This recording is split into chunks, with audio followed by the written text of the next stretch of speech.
I was gonna film this video next week, but I'm kind of just feeling like filming it right now, getting out of the way. So let's go on boys and girls. Okay, anyways, I'm weird. So I wanted to do a video called These Books Will Self-Destruct, which I've seen other people do. I know Becca from Becca and the Books has done it. I think she's done it several times, and it's where you pick like a certain number of books. I picked 10, and then if they are not read within a year, they're getting unhauled. And so for me, if these are not read by June 30th, 2023, they go to the Goodwill. So these books have been on my shelf for a long time, and or I've been avoiding them, and or I kind of am leaning towards unhauling them anyways, I'm going to be completely honest with you, but I just need like that push to do it. So yeah, so hopefully this will push me to either read them or say goodbye. So these are in no particular order. The first one is Soundless by Rochelle Mead. I've owned this for years. It's a short little book. I don't know why I'm avoiding it. I have enjoyed every Rochelle Mead book I've ever read. I do know this book is not particularly popular. I don't know why I won't read it. This one I think probably has the best shot at getting read out of this list though. Next is Love and Gelato by Jenna Evans Welch. I think that's her name. This is YA contemporary. I think I got it from like thrift books. I think Haley from Haley and Bookland likes these books. Honestly, I just don't find myself picking it up, and YA contemporary and I are just not in a good place, and we haven't been for several years. So at this point, it's like, why am I still holding on to it? I can always just like get it again later or get it from the library if I really want to read it, but maybe I'll pick it up. Next is Shadow and Bone by Leigh Bardugo. I just don't know about this. I've had it on my shelf for a long time, and I know that this series is very popular, and it's not that I don't want to read it, but at this point, I don't know if I want to get invested, and I feel like maybe I won't love it as much as I would have like 5-7 years ago. I don't know. And then I'm like, well, should I just watch, like, I've been interested in watching the show, but then I'm like, well, you gotta read the book first. But then I don't want to read the book, and then I don't watch the show. But I've thought about maybe, I'm sure they've changed things, but I've thought about maybe just watching the show and seeing if I cared enough to read the book. Let me know. Also, there's like enough books on my shelf as it is, like, and series I need to finish that, like, do I need to add another one? I don't know. Next is probably one of the longest romances on my shelf, and that is Along Came a Duke. I think this one is by Elizabeth Boyle.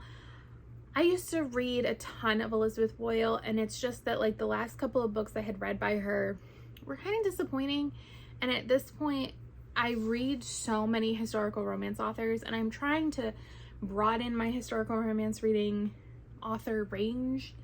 I'm not sure that reading this makes sense to me. Next is definitely the book that's been on my TBR the longest, and that is The Princess Bride by William Goldman. If this gets read, it's because I really want to do a smash or trash where I just do like one-off books, and this is one of them. Is reading The Princess Bride and talking about that versus the movie. I just like, whenever I think about reading it, I just like don't want to. And apparently there's no audiobook. There is an abridged one, but not a full-length one, and I don't want to read an abridged audiobook. If there was an audiobook, I would read it, but I can't find one. So here we are. Next is Horrid by Katrina Leno. Part of me wants to read it because, I mean, the cover is gorgeous, and it came in a book box, and like maybe it would be fine, but I am the biggest baby. Can you tell me, are there ghosts? I think there's ghosts, and that is like one of the things that really gets for me is ghosty stuff. And my thing is like, if I read it, there's no going back. The terror will be instilled in me, and it will take months for it to go away. So I just can't decide. I've heard really good things about her. I just feel like Katrina Leno and I are just probably never going to be the reader author for each other. And that is fine. Or ghosty things. You don't have to tell me like if there's ghosts, but they're not really ghosts. It's really something else. That's fine. You don't need to spoil it. But does it feel like there's ghosts? Next is I Hope You Get This Message. I think this is one of the first books I got in a book box. And I think it's kind of like a futuristic, apocalyptic story. And I feel like it just has too many YA contemporary vibes to me. And I haven't heard a lot about it after it came out. So I'm just not drawn to it. Like when I look at my shelf, I don't think that one. I gotta read that book, you know? Next is Call Down the Hawk by Maggie Stiefvater. I had bought the, I believe it was Owl Crate special edition of this. I had only read the first 2 Raven Boys books, but this was coming out and I was like, well, what if I love the Raven Boys? And I really liked the second book in that series. I kind of ended up kind of meh on the Raven Boys, but Ronan was one of my favorite characters. So I have considered continuing this. I'm looking at it right now. I can't decide.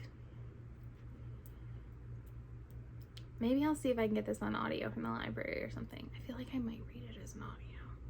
We'll see. Next is another romance, and that is Lord of the Night by, I think it's Susan Wiggs.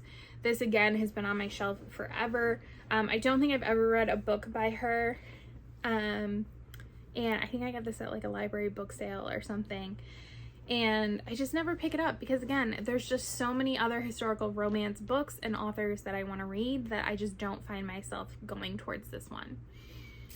And the last one is really 2 books, and that is the Conqueror Saga by Kirsten White. I read the first one, which I think is And I Darken. I don't remember. Because I've really enjoyed everything else I've read by Kirsten White, but this was just perhaps too morally gray for me. And I thought that maybe I could read this series very slowly, like a book every year or 2. But I did in fact read some stuff about the future books, because I was kind of seeing like if maybe I would like force myself to do it faster. And the stuff I read in reviews kind of made me feel like I'm gonna be like, the issues I had, which are clearly personal issues, there's no fault in the writing. It's me having an issue with these types of characters, and that is just something I know going into this. And I think she's making the right choice with those characters from a historical aspect for sure, but for me it's just not something that works. Although I'm in like a very different place now based on like the romances I've been reading, so I don't know. But I think I either need to keep going or say goodbye. Ooh. So those are 10/11 books that will self-destruct in 12 months if I don't read them. And I will try to have an update on this next year. Thanks so much for watching. Bye.